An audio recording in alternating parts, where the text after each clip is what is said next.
Hello, everyone. So I was perusing around the internet today, and I found out that Warner Brothers is putting all of its slate for next year onto HBO Max at no extra charge for subscribers or even new subscribers. It's going to be part of the program, and it's going to be simultaneously released into theaters. I have seen different arguments on the internet. I have seen different opinions from various people on the inside of the industry, people on the outside of the industry, and all I can say is I'm fine with it.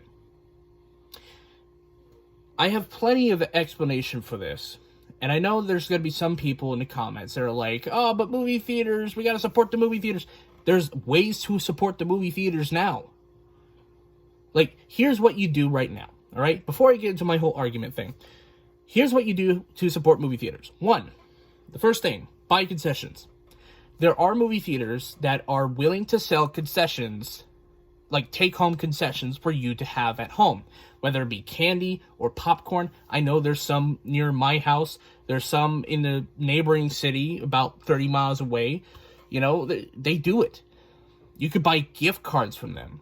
For when the pandemic thing is over, we have everyone vaccinated, you can just go spend those at your local cinema, right? There's definitely those that have gift cards. If your movie theater takes donations, give them a donation every month. I mean, that's one way to get the theater back up and running later on. There are ways to support your theater other than just going to see a movie. Now, the reason why I am not concerned about this is that, one, they have said in their press release that it's going to be temporary for this year. As far as 2022 goes, they have to play it by ear. If society gets back to normal in 2022, when most people are vaccinated, when the coronavirus is down for the count, and when the economy is back up, they'll probably not do anything like 2021 into 2022. Are there downsides to this? Probably. People might get laid off. People in movie theaters might get laid off. Or movie theaters, independent movie theaters might close down. Who knows? But another reason why I'm not concerned about this. Look, as much as I love the movie theaters, I have maintained from day one, movie theaters are not essential. They have never been essential.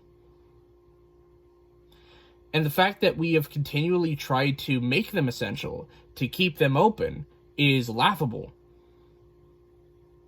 It's laughable. I have to be completely objective with this one. Movie theaters are not essential during a health crisis. They aren't.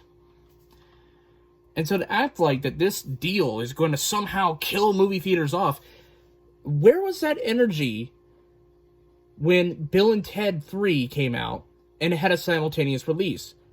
The recent movie Come and Play, the horror movie, is now advertising that it's going to be on VOD and in movie theaters. So now that Warner Brothers has said that all of their major slate is going to be put on to both its VOD platform of HBO Max and to movie theaters, why are you hating now when that shit had been happening throughout the entire year? I just don't get it. I really don't get it.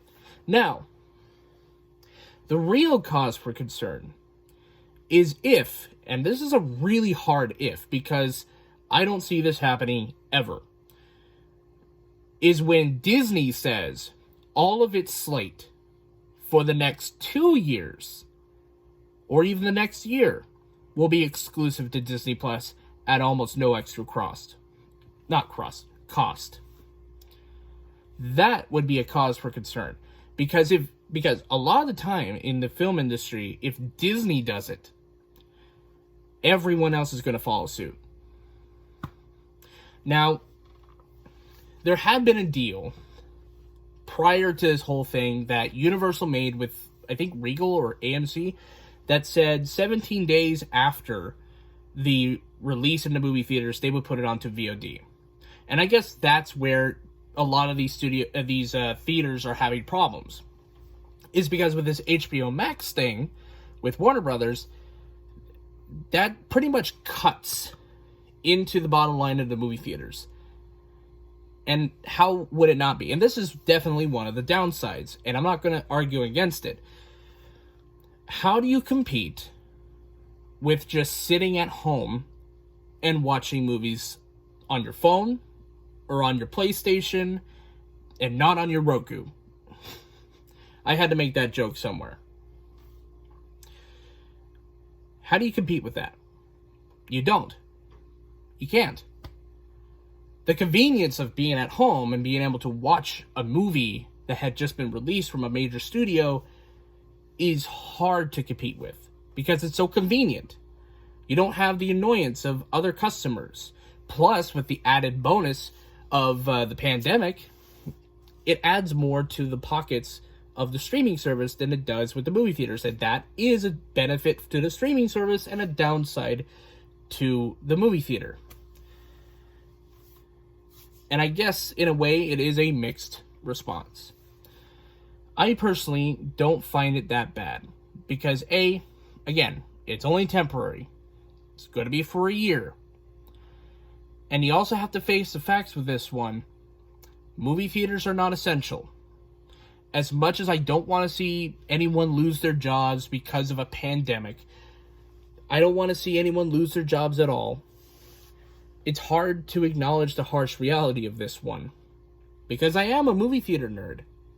I'm a movie nerd. I mean, I review movies on this channel. Sometimes video games and sometimes TV shows, but you get it. As much as I want to go back to the movie theaters, as much as I want to go see movies all the time in movie theaters, there's definitely an up as a consumer to streaming services. One thing is that you have a base price. $15 to get into the door every month, and you can watch as much as you want. Now, granted, of course, there are certain licenses that expire with different streaming services, and then they go to somewhere else. That's fair, right? Streaming services don't necessarily own the content that they have on their service. That is true, right?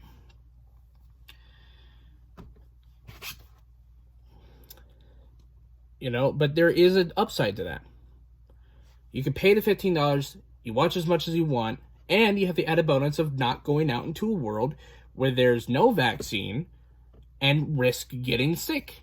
Now, granted, you could take all the precautions you want, but that's not a full guarantee of you not getting sick. There'll be definitely assholes out there that will go to a movie theater and take a mask, wear it as they go in, and then take it all off in a movie theater and start coughing on people. That could be a possibility, right? So, really, the basic question really falls onto the consumer itself. It's not necessarily onto the businesses. Do you feel personally comfortable going out to a movie theater during a pandemic? If you do, then you can go out and watch it in the pandemic. But if you don't, we also have an option for you at home. And again, with the pandemic still at a huge point in our lives, how else do you keep people indoors when nothing the government has done has allowed us to stay at home in a positive light? I mean, what else is there? You know, there's definitely people who are upset. And I get it. I'm a little upset too. I would actually be fine if the movies that were being put on HBO Max were put to 2022. But you never know with this virus. It could be years down the line that we don't even get to see these movies. And here's another thing too. The more you keep those movies on the shelf, the less money it's going to make at the box office. Because by that point, there will probably be other movies out there that'll be like, oh yeah, come see my movie. Oh, come see this movie. And then the movie that you wanted to release years ago doesn't get enough attention. And that's the risk that you take with releasing. That's a lesson. So, those are just my general thoughts on this whole HBO Max thing. To be honest, I'm probably going to be watching these films because, you know, I have nothing better to do. Obviously, I can't go out. People can't go out of their homes. So, I mean, what else is there? Yes, it's probably going to have people lose jobs, but there's ways to support your movie theater, and I described them at the start of this video. So yeah, that's all I'm going to say on this one. This was a quick little video I set up on my phone, so yeah, I'll see you guys in the next video. Hopefully next time I'll review a Netflix movie called Mank. See you later. Peace.